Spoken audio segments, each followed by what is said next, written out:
Play action, screen right. It's intercepted. Kenny Young down the left side. He hits midfield. Needs a block. 20, 10, 5. Touchdown LA! Welcome to another episode of Coach Speak, presented by Samsung QLED. It's Peter Schrager. I'm joined by the coach of the Los Angeles Rams, Sean McVay. Coach, big Thursday night win against the Patriots, yet here we are this week, and there's already a new opponent. Before we move on to the Jets, let's go to that Thursday night win. Cam Akers, 171 yards, truly was the bell cow on this one. The performance he had with that offensive line and the offense, how would you break it down now they've had a few days to digest it? Yeah, they did a great job. I thought Cam's energy from the jump really showed up, Peter. Created a little bit on his own, but then it is a reflection of the other 10 guys doing their job. And that was the kind of game that we wanted to make it. I thought it was good to be able to come out and execute. I thought the defense was outstanding like they've been really throughout the course of the year. But I think Cam has really built on a good last month. You're really seeing Thomas Brown do a great job with him, and he's really showing himself to be a pretty special player and want to keep that same sense of urgency. But getting the run game going like that, being able to possess the football, those are always things that are going to be reflective of good things for the Rams.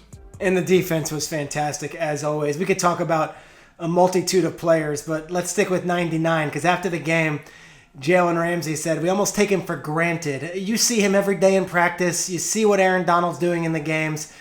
Your takeaway from yet another just magnificent performance from maybe the best player in all of football. Yeah, it doesn't go unappreciated, but it is kind of reflective of what's consistent from him. He always finds a way to impact and influence the game, Peter, and just the way that he shows up and goes about his business, the kind of leader. I think one of my favorite parts is just the kind of teammate that he is. You look at how excited he is for Morgan Fox getting a sack towards the latter half of the game. You look at him getting out in front, he and Jalen going and springing a block for Kenny to be able to finish that interception for a touchdown. Those are the kind of things that are right about the Rams right now, and we got to make sure that we keep emphasizing that. But Aaron Donald leading the way is always a good thing for us.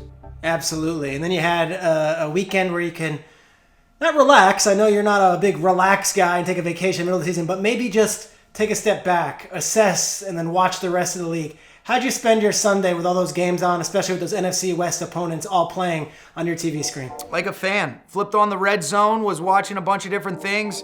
Veronica's looking at me like, haven't you had enough? And no, I said, we got still the Sunday night game between the Bills and the Steelers. So that's what Sunday was.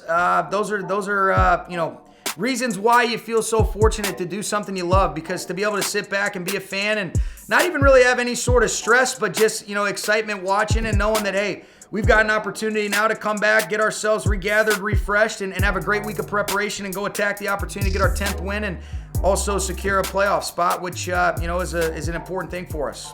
Yeah, we're going to the final 3 weeks. When you're watching these games, because this is how I do it as a reporter and as someone who is so invested with the daily show that we do, are you breaking down the playoff scenarios? Like, hey, if they beat these guys and these guys beat these guys and we take care of business, like, are you doing that in real time, or are you just watching football and let chips fall where they may? Yeah, I think you're aware of it, but I think the mental gymnastics that you can go through to try to see where things are going to be, it's more exhausting.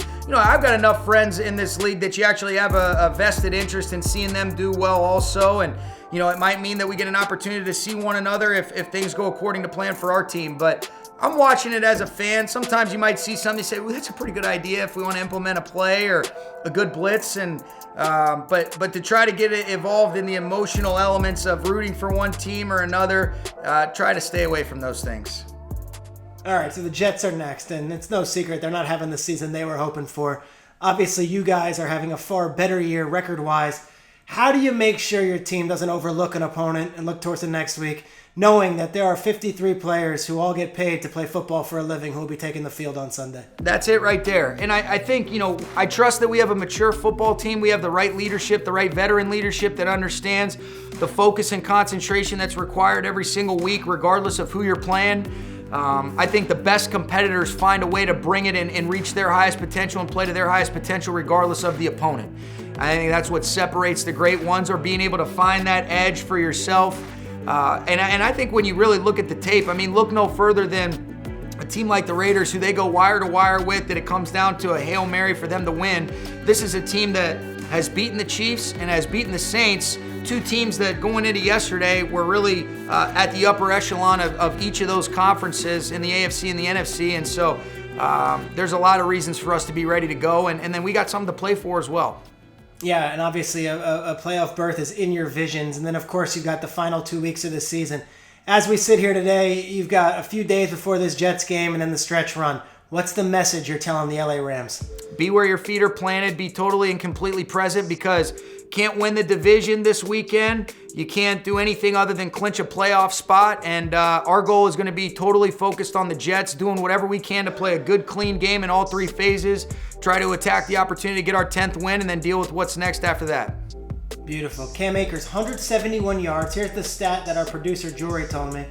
The most by a Rams rookie since 1993. Can you name that rookie running back for the Rams, Sean? Jerome Bettis. Nailed it. You're good. You are good. That was told to me after the game, so I can't. So you knew that I would never have gotten that one. Coach Speak, Samsung QLED. Coach, we'll talk to you next week. You're the man.